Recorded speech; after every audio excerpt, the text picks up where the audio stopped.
بسم الله الرحمن الرحيم الحمد لله رب العالمين والصلاة والسلام على أشرف الأنبياء والمرسلين نبينا وإمامنا محمد وعلى آله وصحبه أجمعين أما بعد حياكم الله أيها الأحبة.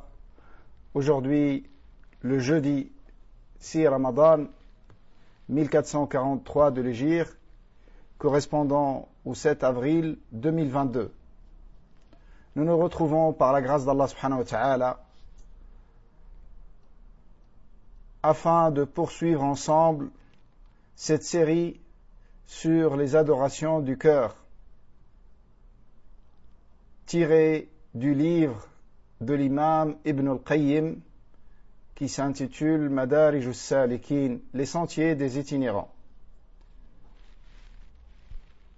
Aujourd'hui, comme je l'ai dit, on est déjà le 6 Ramadan. Un cinquième du mois s'est écoulé. Et c'est ainsi les périodes des bonnes affaires, les périodes méritoires pour les adorations,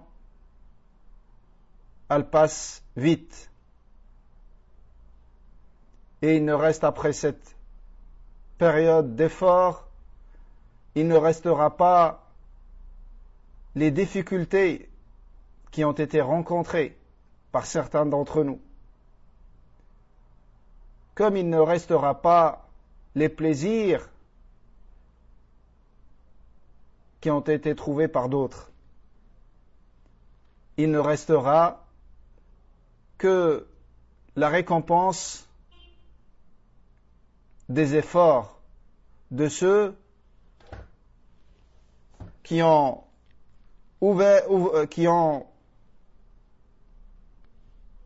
œuvré pour Allah subhanahu wa ta'ala. Sincèrement, en ne voulant par leurs adorations que sa satisfaction et son agrément, tout en étant dans la conformité à la sunna de son noble prophète alayhi salatu wassalam. Et ceux qui auront suivi leurs envies et leurs passions et qui auront été derrière ou dans la course aux plaisirs et aux envies dans cette période, tout ça va passer également. Il ne restera que les regrets et les remords d'avoir loupé une occasion que peut-être ne se présentera plus jamais dans la vie de la personne. Chaque jour qui passe de ta vie, tu ne le reverras plus jamais jusqu'à rencontrer Allah subhanahu wa ta'ala. Et les jours et nuits, ce sont comme des caisses dans lesquelles tu places les choses avec lesquelles tu rencontreras Allah subhanahu wa ta'ala. Tu ne trouveras dans ton livre que ce que tu as œuvré dans cette dunya. Et tu te réjouiras de la bonne action à laquelle tu n'accordais aucune importance dans cette dunya. Ne serait-ce que dire une seule fois Subhanallah. Tu ne peux pas t'imaginer ta joie auprès d'Allah subhanahu wa ta'ala avec une adoration comme celle-là. C'est pour ça qu'il faut qu'on saisisse l'occasion et qu'on tire profit de cette période bénie, dans laquelle les adorations sont plus méritoires. On est dans le meilleur mois de l'année. Il n'y a pas un mois comme celui-là dans toute l'année. Le mois de Ramadan, dans lequel Allah subhanahu wa ta'ala a révélé Al-Qur'an, sa parole, avec laquelle il a parlé réellement, et dans lequel il a placé la meilleure nuit dans l'année, la nuit de l'Qadr, dans laquelle les œuvres sont meilleures que les œuvres dans 1000 1000 mois. Laylatul Qadri khayrun min alfi shahr. Et justement, nous avons parlé dans les cours précédents de 4 stations. Jusqu'à présent, on a parlé, ou plutôt de 3 stations, et dans une, il y a une adoration qui a été mentionnée par l'imam Ibn al-Qayyim. On a parlé de l'yaqadha, l'éveil,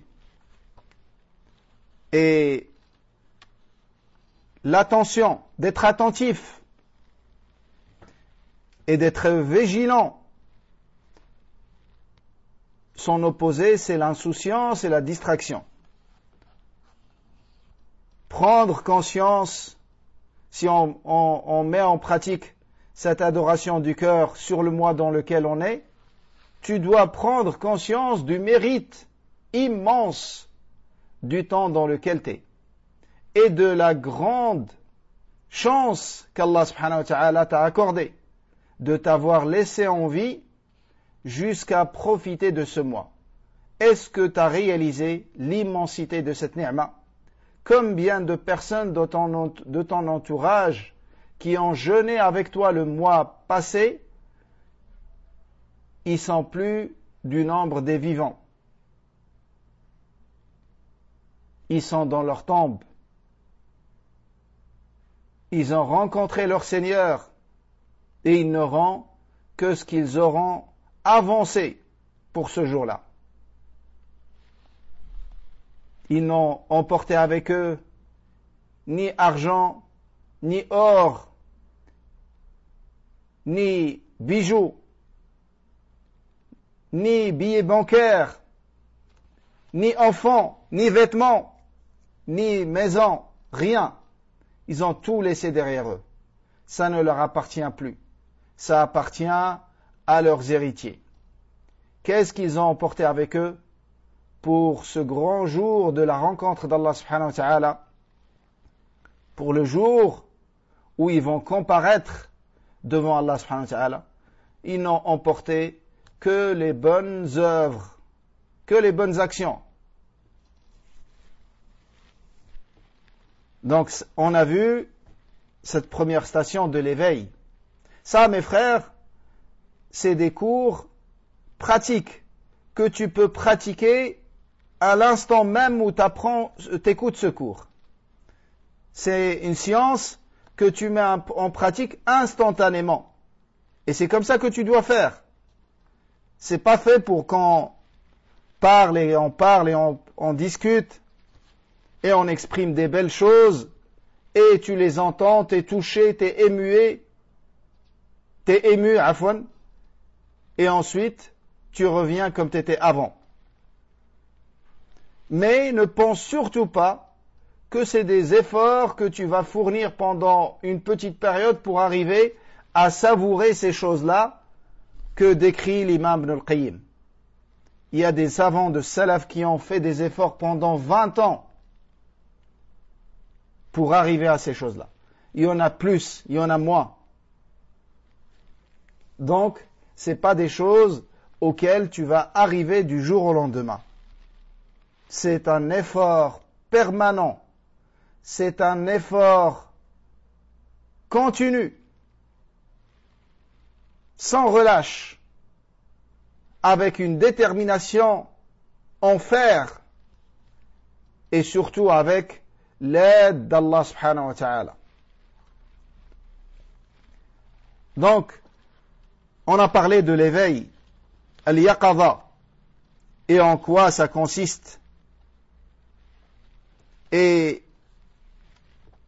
nous avons parlé ensuite de la réflexion et de la pensée approfondie pour arriver à la station de la clairvoyance et de la détermination de la détermination et de la volonté à s'en sortir. Et comme l'a exprimé Ibn al-Qayyim rahimahullah, la détermination et la volonté ferme à entamer ce voyage de l'émigration vers Allah subhanahu wa ta'ala. Une émigration avec le cœur. C'est une adoration du cœur. C'est pour ça les savants ils disent la base de l'émigration c'est dans le cœur. Et l'émigration avec le corps c'est un fruit de cette émigration avec le cœur. Celui qui n'a pas détesté les mécréants et la mécréance avec son cœur, celui qui ne s'est pas désavoué d'eux, comment il va se séparer d'eux dans les habitations et dans le pays? La base de l'émigration avec le corps,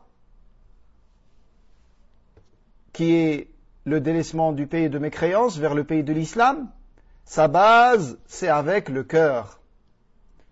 Tu vas délaisser tout ce que Allah t'a interdit. Donc ces quatre adorations, elles sont fondamentales, car c'est la base de tout ce qui va suivre. Naam. C'est la base et le fondement de tout ce qui va suivre comme adoration du cœur. Sinon, tu n'auras pas démarré ton voyage.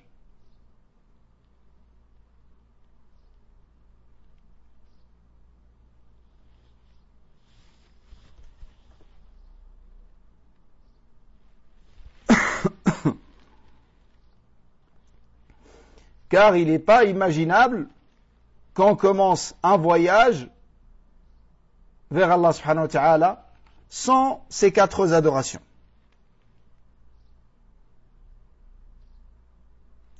Et si on prend un exemple concret, celui qui réside dans un pays, il ne peut voyager jusqu'à se réveiller de son sommeil et son insouciance et son oubli de ce voyage. Quelqu'un qui oublie qu'il a un voyage à accomplir, comment il va voyager? Donc il faut d'abord se rappeler le voyage. Et une fois qu'il s'est rappelé ce voyage, il va devoir réfléchir à ce voyage et réaliser son grand intérêt pour lui, et aussi les moyens qui vont l'aider dans ce voyage, et le danger de délaisser ce voyage, et qu'est-ce qui peut l'empêcher de faire ce voyage. Et c'est là où il va voir avec l'œil de la clairvoyance les intérêts du voyage, et il va préparer les provisions et tout ce qu'il lui faut pour le bon déroulement de son voyage. Et une fois qu'il est arrivé à cette étape, viendra la détermination à entamer le voyage et la volonté ferme à commencer ce voyage. Une fois qu'il va commencer ce voyage, il va arriver à notre station d'aujourd'hui qui s'appelle Al-Muhasaba. Al-Muhasaba, il l'appelle l'examen de conscience. Al-Muhasaba, c'est un auto-jugement, c'est un bilan que tu fais avec toi-même. Et l'inverse de Al-Muhasaba, c'est la négligence et le laisser aller. Quelqu'un, il vit comme ça. Il vit comme bon lui semble. Aujourd'hui, il fait une adoration, demain, il ne la fait pas, aujourd'hui, il fait un cours. Il n'y a pas de muhasaba. Et quand il n'y a pas de muhasaba, forcément, il n'y a pas un programme. C'est pour ça, vous constatez dans tous les cours, au début du cours, il y a beaucoup de personnes qui vont assister.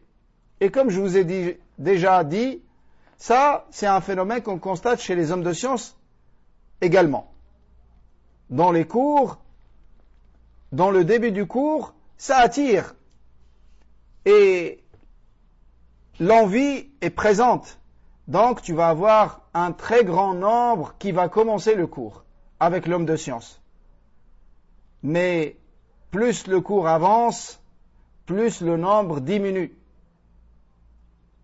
Ceux qui tombent, qui abandonnent, qui délaissent, qui faiblissent, il y en a pour continuer.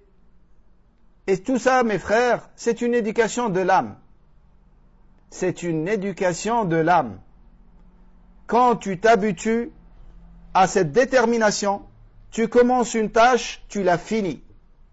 Tu commences un livre, tu le finis. Tu commences un cours, tu le finis. C'est une éducation de l'âme. Contrairement à cela, il y a des gens, il ne peut jamais commencer une tâche sans la finir, sauf si c'est malgré lui.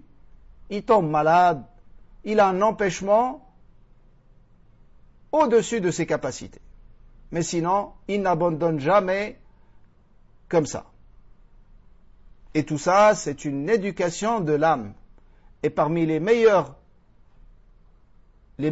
instituts, les meilleures écoles pour acquérir cette éducation de l'âme et cette détermination, c'est le jeûne. Le jeûne, as-siyam. As-siyam, c'est une grande formation sur la volonté. Tu commences un jeûne et tu le finis. Tu vas jusqu'au bout.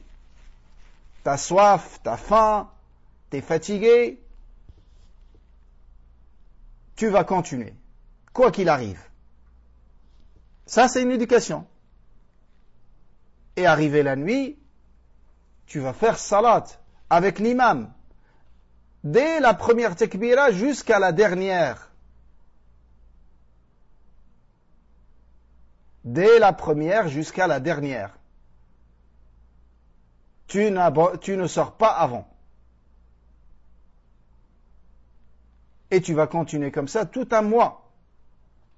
Une formation d'un mois sur la détermination et la volonté.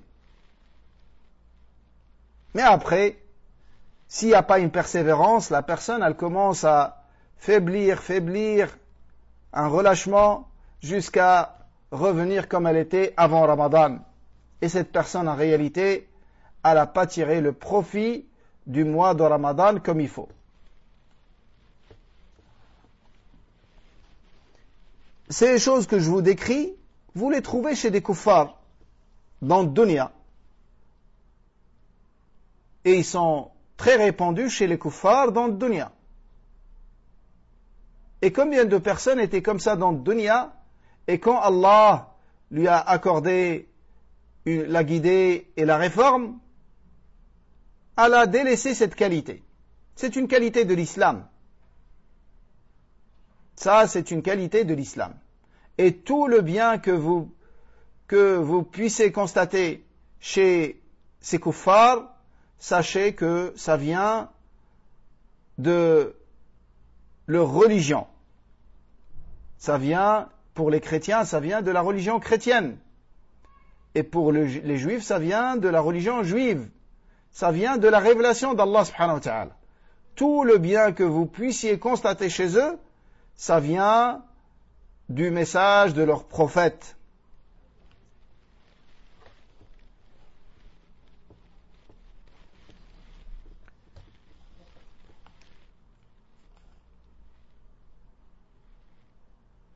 Donc une fois qu'il va arriver à ce degré, à ce stade, où il a préparé ses provisions, il a entamé son voyage, il va arriver à la station de l'muhasaba. Al-muhasaba, c'est ce qui va lui permettre de distinguer, ce qui est pour lui de ce qui est contre lui. Il va accompagner avec lui dans son voyage ce qui est pour lui, il va se débarrasser de ce qui est contre lui. Car c'est un voyage sans retour. C'est pas une chance, une occasion, un essai. Non, c'est un voyage que tu feras une fois dans ton existence. Le voyage vers Allah subhanahu wa ta'ala.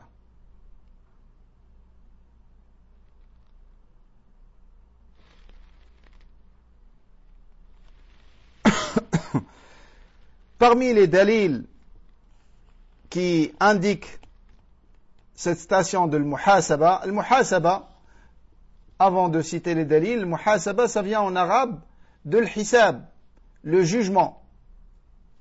Les comptes, c'est que tu vas faire ton propre jugement avant que tu ne sois jugé par Allah subhanahu wa ta'ala. Comme a dit Omar radiyallahu anhu, il a dit Hasibu anfusakum qabla an tuhasabu.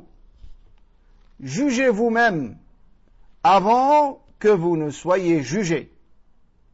Juge tes adorations. Juge dans quoi tu passes ton temps. Examine tout cela et compare-le aux ordres d'Allah et la sagesse pour laquelle Allah subhanahu wa ta'ala t'a créé. Il a dit, radiyallahu anhu, jugez-vous avant que vous ne soyez jugés et pesez vos œuvres avant qu'elles ne soient pesées. Et préparez-vous pour le jour où vous allez comparaître devant Allah. Ce jour-là, tout sera dévoilé de vous et rien ne sera caché.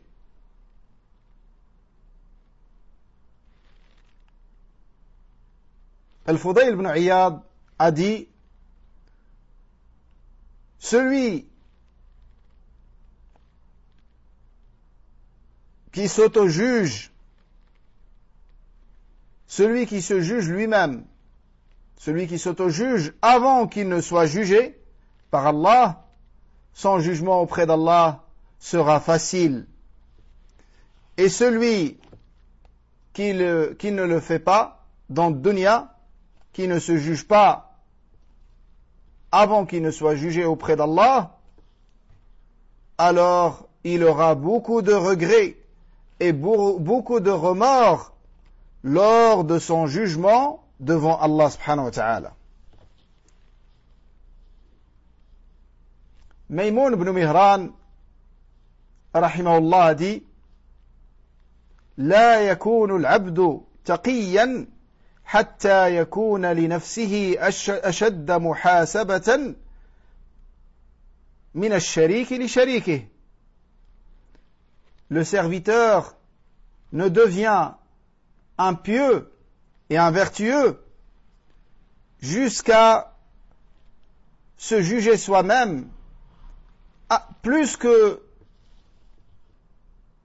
comment il juge et de faire ses propres comptes plus que comment il fait les comptes avec son associé.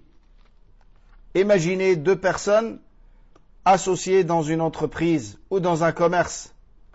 Vous avez vu comment ils font en fin de journée de travail et comment ils font les comptes, ils font le bilan de leur travail, ils répartissent les bénéfices, qu'est-ce qu'on a gagné, qu'est-ce qu'on a perdu, qu'est-ce qu'on a bien fait, qu'est-ce qu'on a mal fait.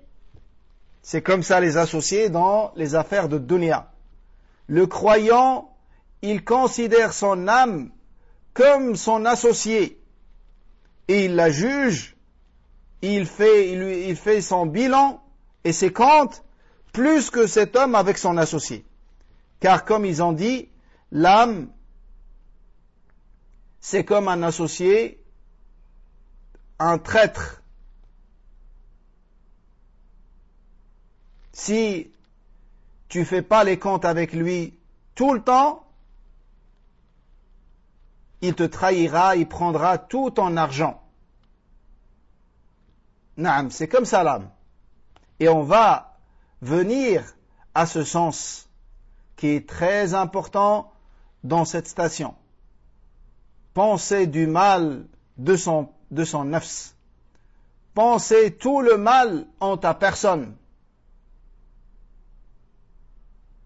Ça, c'est un sens fondamental dans le muhasaba.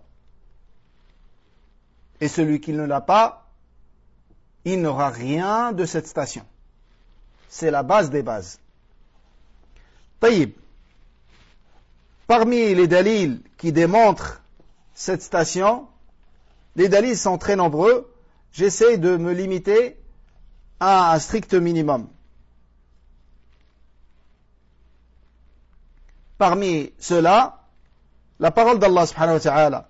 Ya ayyuhalladhina amanu ittaqullaha wal tanzur nafsum ma qaddamat lighad. Ô vous qui avez cru, craignez Allah et que chaque âme considère ce qu'elle a déjà fait pour demain. Ya ayyuhalladhina amanu ittaqullaha wal tanzur nafsum ma qaddamat lighad.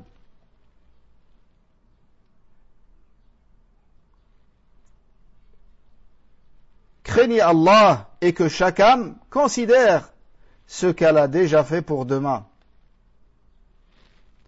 Allah Azza wa Jalla dit aussi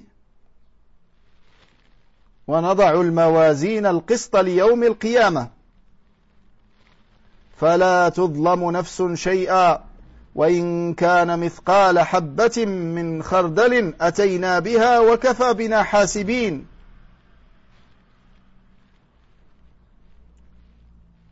Allah Azza wa Jalla dit dans le sens وَنَضَعُ الْمَوَازِينَ الْقِسْطَ, nous placerons au jour de la résurrection les balances justes. Nulle âme ne sera en rien lésée, pas même du poids d'un grain de moutarde que nous ferons amener, et ne suffiront pour dresser les comptes. Allah suffit pour faire les comptes. Subhanahu wa ta'ala.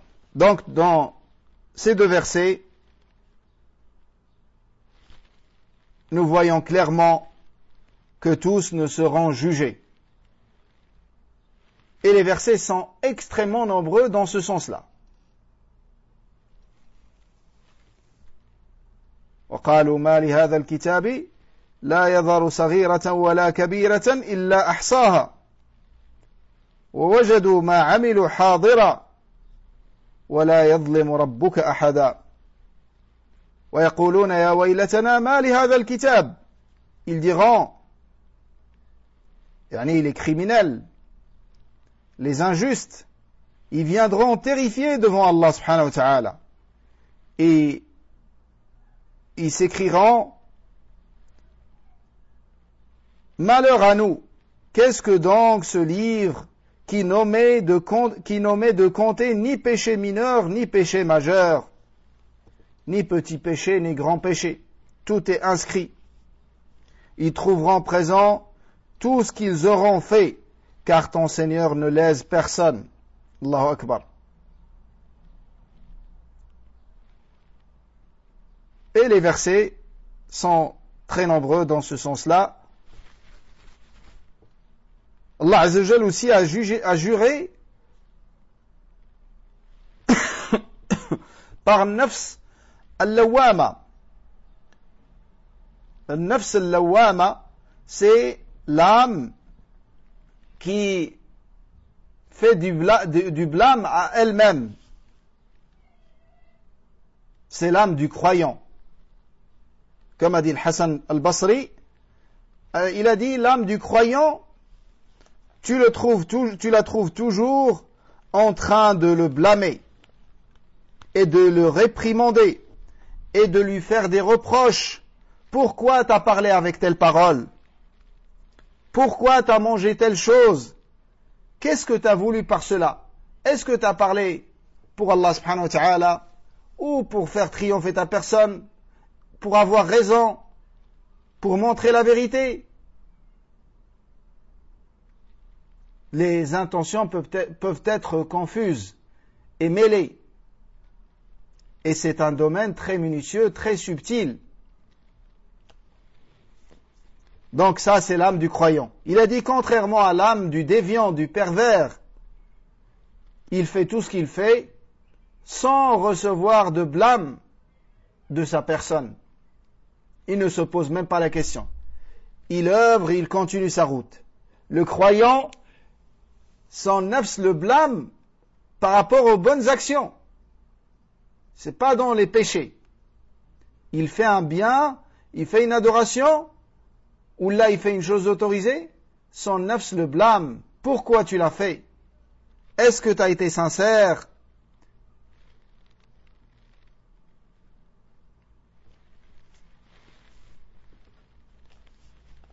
Et parmi les piliers de cette station, la station de l'Muhasaba,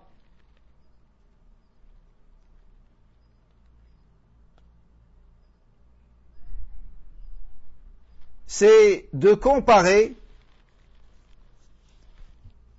ce qui vient d'Allah et ce qui t'a été accordé de la part d'Allah subhanahu wa ta'ala, et de le comparer à ce qui vient de toi. De comparer ce qui vient d'Allah et ce qui vient de toi.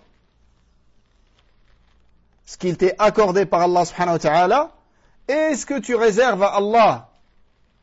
Ce qu'il t'est accordé par Allah subhanahu wa ta'ala comme bienfait et comme ni'am.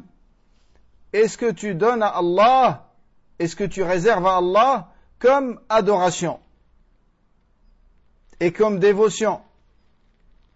Et de faire la comparaison entre les deux. À ce moment-là, il te paraîtra très clair le grand écart entre les deux. Et tu sauras que la seule issue pour toi, c'est le pardon et la miséricorde d'Allah. Sinon, ça sera la perdition. Ça sera la perdition. Al-Muhasaba, ça consiste en cela. De regarder tout ce qui vient d'Allah et tout ce qu'il t'est accordé de la part d'Allah et de le comparer à ce que tu fais pour Allah subhanahu wa ta'ala. Et à travers cette comparaison, tu sauras que Allah est ton Seigneur suprême et que tu es un serviteur parmi ses serviteurs. Et tu sauras aussi la réalité de ton âme et la description de ton âme. Et tu sauras l'immensité et la magnificence et la grandeur de ton Seigneur. Et que chaque bienfait provient de lui. Et que chaque châtiment dans cette dunya est une justice de sa part, est une équité de sa part. Et avant de faire cette comparaison, en réalité, t'étais du nombre des ignorants, de ceux qui ignorent la réalité de leurs âmes. Car avant de faire la comparaison, tu peux voir que tu as excellé dans l'adoration. Et avant de faire cette comparaison, tu ne réalisais pas la perfection et la magnificence d'Allah subhanahu wa ta'ala. Quand tu fais la comparaison, tu sauras que t'es la source de tout mal est la base de tout manquement. Et que ton nafs, c'est comme Allah l'a décrit. وَحَمَلَهَا الْإِنسَانُ إِنَّهُ كَانَ ظَلُومًا جَهُولًا.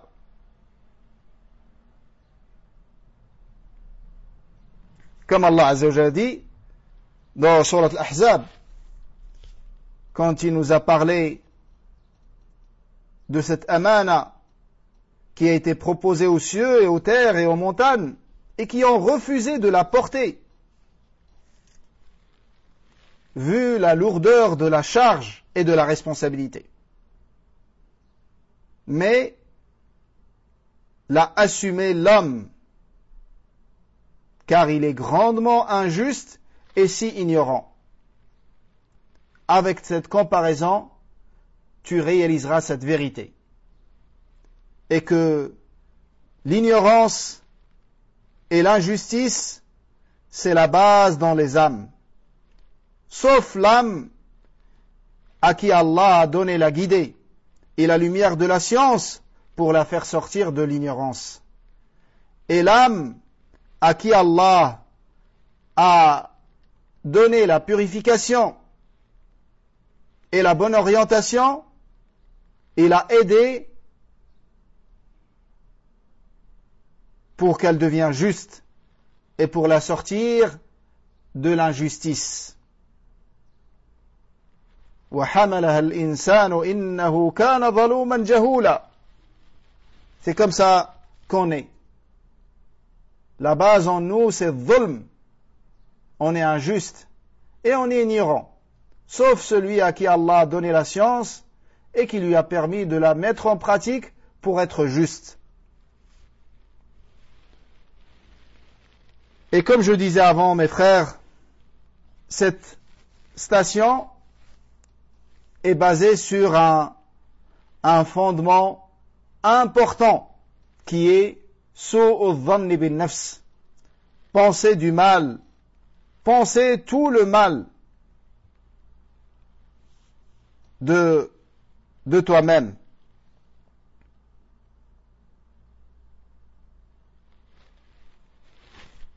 Car si tu penses du bien de ta personne, ça t'empêchera de fouiller et de chercher dans les défauts de ton nafs. Et tu peux voir les défauts comme des qualités. Et tu peux voir les négligences comme des perfections. Et parmi les signes qui indiquent que le serviteur pense du bien de lui-même, c'est sa satisfaction de ses adorations. Il est satisfait de son niveau d'adoration. Il dit Alhamdulillah, aujourd'hui j'ai fait. Même s'il le dit à personne, il le pense en lui-même. Le croyant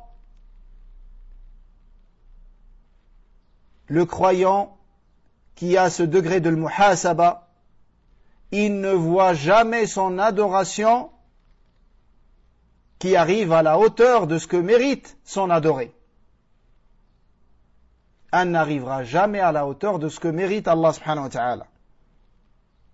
C'est pour ça même le Nabi alayhi salatu wassalam, il entrera au paradis avec la miséricorde d'Allah et non pas avec ses œuvres. Alors que dire de nos adorations à nous?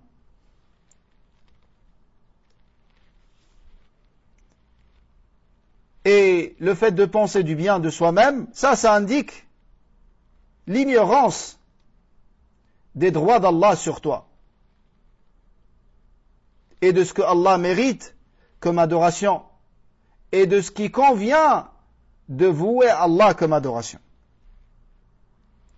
En résumé, l'ignorance de nous-mêmes, de notre nafs, l'ignorance des caractéristiques de notre nafs et de ses défauts, et l'ignorance de notre Seigneur et de ce qu'il mérite comme adoration, ça peut donner des péchés très graves, des péchés du cœur, comme al-ujb. Al-ujb, l'émerveillement par soi-même. le sentiment d'autosatisfaction, l'arrogance, la vantardise, le kibr, l'orgueil, le mépris des créatures, les voir inférieurs à toi et te voir supérieur à eux. C'est pour ça que salaf ils ont dit, celui qui dit que je suis alim, c'est un ignorant.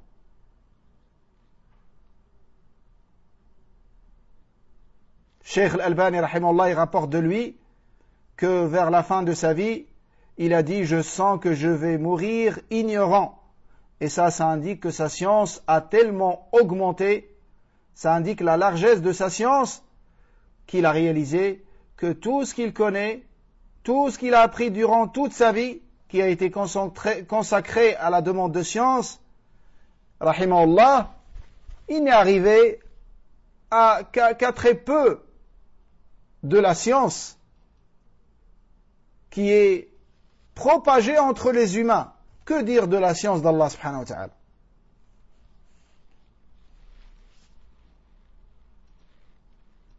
Et donc ces péchés du cœur, prenez note qu'ils sont plus graves que les péchés apparents. A dit rahimahullah, plus grave que zina, plus grave que shurb al-khamr, plus grave que le firar min az-zahf, la ilaha illallah, plus grave que la fornication et l'adultère, plus grave que de boire l'alcool, plus grave que de fuir du combat lors de la rencontre de l'ennemi. Ça fait partie des 7 plus graves péchés. Le firar min az-zahf. Et ces péchés du cœur sont plus graves que tout ça. C'est pour ça, les péchés du cœur, qu'on ne voit pas, nous-mêmes, on les sent pas, quand on est ignorant. Et que les autres ne voient jamais de nous. Sauf s'il y a une qarina, quelque chose qui indique l'orgueil chez la personne, al-ujb. Il veut que son avis soit suivi. Ça, c'est parmi les signes de l'ujb. Mais celui qui veut la vérité, il la propage, et celui qui veut la prendre, il la prend. Celui qui veut pas, c'est son affaire.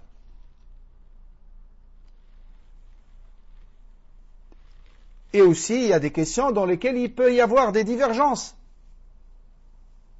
Je ne peux pas t'imposer ma conviction par rapport à la récitation de l'Fatiha dans le salat ou pas, derrière un imam qui récite à haute voix.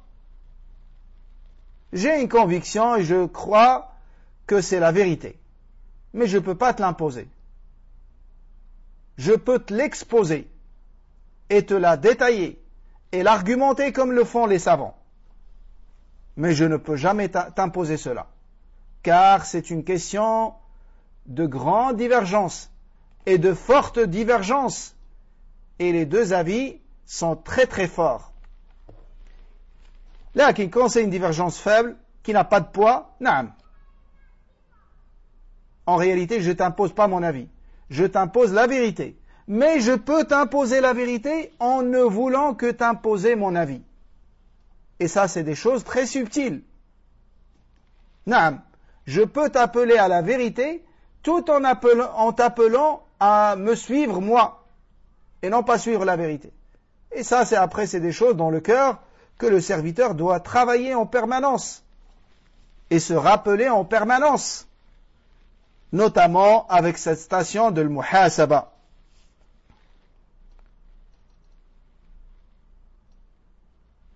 Et plus, de toute manière, plus le serviteur il connaît sa personne, plus il pensera du mal d'elle, et plus il verra ce que salaf ont dit, quelle est la source de tous les maux. Contrairement à ceux qui sont satisfaits de leurs adorations et qui pensent du bien d'eux-mêmes, ça, en réalité, ça indique une frivolité et un étourdissement et une folie chez la personne. Un manque de bon sens. C'est pour ça que tu trouves que les gens des grandes volontés, des grandes déterminations, les gens de l'muhasaba, les gens qui jugent leurs âmes en permanence et qui font les comptes avec eux-mêmes régulièrement, tu trouves que après avoir terminé une des plus grandes adorations de l'islam, ils demandent à Allah de leur pardonner. Car dans leur cœur, ils réalisent tous les manquements et que cette adoration n'arrive pas à ce que mérite Allah subhanahu wa ta'ala.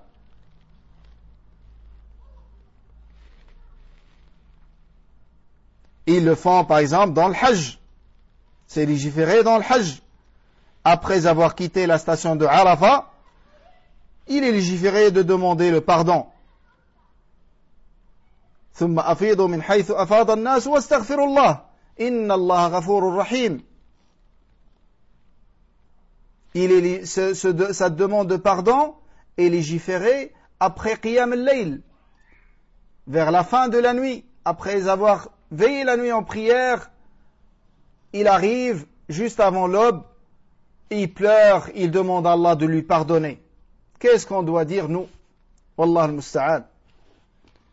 Et c'est à cause de cette muhasaba que Sahaba, comme il les a décrits, Abdullah ibn Abi Mulaika, rahimahullah, il a dit, j'ai rencontré 70 parmi les compagnons de Muhammad sallallahu alayhi wa sallam, tous, ils craignent l'hypocrisie. Ils craignent tous d'avoir de l'hypocrisie.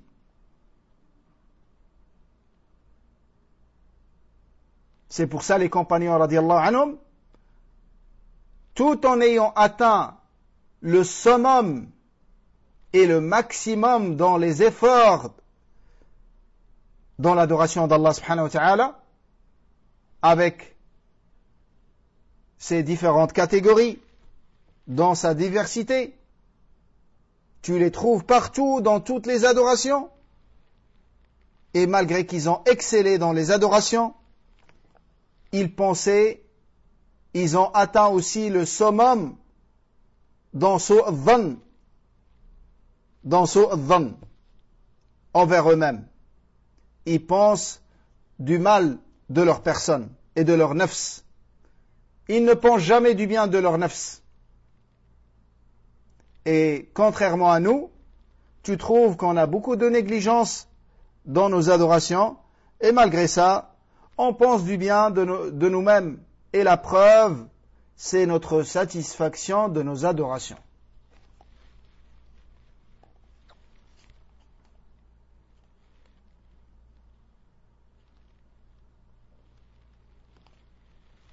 Et parmi les choses que je tiens à mentionner, le fait de dénigrer ton frère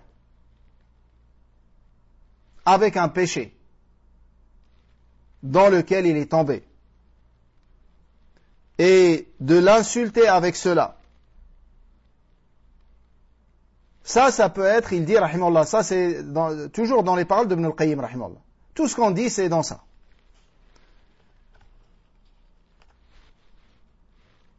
Il a parlé de ce point, qui est de dénigrer et de mépriser ton frère à cause de son péché. Ça peut être, il a dit, écoutez bien, ça peut être plus grave que le péché de ton frère, car ça comporte un émerveillement par soi-même. Tu es satisfait de ton adoration et de ta situation et de ton état, et tu le vois inférieur. Et peut-être que lui, peut-être qu'il rentre dans ce que Salaf ont dit, combien de péchés a été la cause du paradis pour le serviteur, et combien de bonnes actions a été la cause de l'enfer pour le serviteur. Naam. Comme vous avez entendu, il y a des péchés qui peuvent être la cause du paradis pour toi.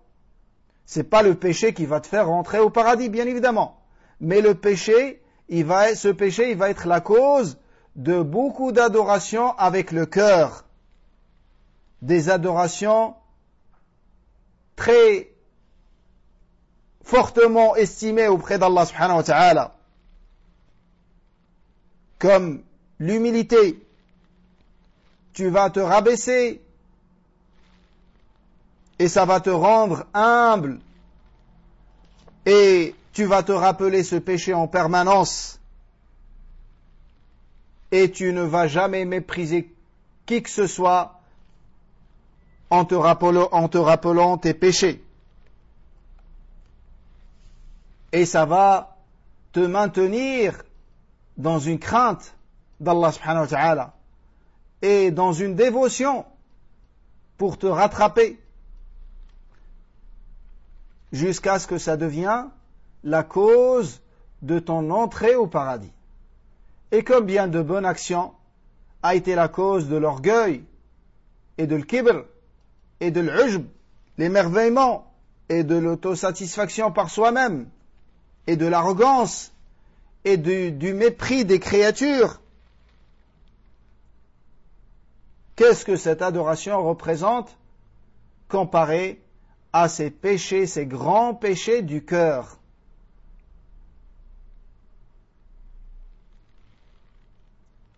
Et bien évidemment, ce pécheur qui a eu toutes ces adorations est plus proche d'Allah que cet adorateur qui a eu tous ces grands péchés dans le cœur. C'est pour ça, dormir toute la nuit sans qiyam al-layl et te réveiller avec des regrets et des remords et une volonté à faire cette adoration dans l'avenir est meilleur pour toi que de veiller la nuit et de te réveiller rempli d'orgueil, rempli de ujb.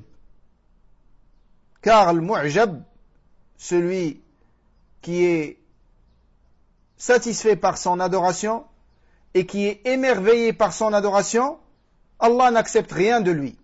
Comme ça dit l'imam Ibn al-Qayyim. Là, qu'il le serviteur, il ne faut pas comprendre par cela qu'on délaisse les bonnes œuvres. On fait les bonnes œuvres et on demande à Allah de nous aider à corriger ces défauts des cœurs. Donc, pour résumer, al-muhasaba, c'est que le serviteur regarde le droit d'Allah sur lui, tout d'abord, et ensuite, il regarde comment il l'a accompli. Comment il a accompli ses devoirs vis-à-vis d'Allah subhanahu wa ta'ala. Et le muhasaba, elle doit avoir lieu d'abord dans la science, dans le tawhid, dans son apprentissage, dans sa mise en pratique, dans sa propagation autour de toi. Le muhasaba dans les obligations. Et s'il y a un manquement, tu dois le combler et le rattraper. Et aussi dans les actes surrogatoires, car c'est la voie et la cause de l'amour d'Allah subhanahu wa ta'ala. Al-muhasaba également dans les interdits.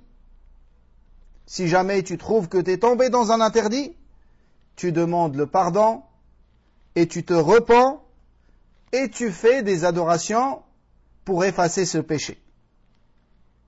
Ce qu'on appelle hasanat al-mahiya, comme on a vu. Aussi, al-muhasaba dans l'insouciance, dans ton insouciance et dans ta rafla. Tu dois te juger sur cela et te rattraper par dhikr et par l'adoration d'Allah subhanahu wa ta'ala. Al-muhasaba dans tous tes faits et gestes, dans tous tes actes, dans toutes tes paroles, dans tout ce que tu dis, dans tout ce que tu penses et dans tout ce que tu fais.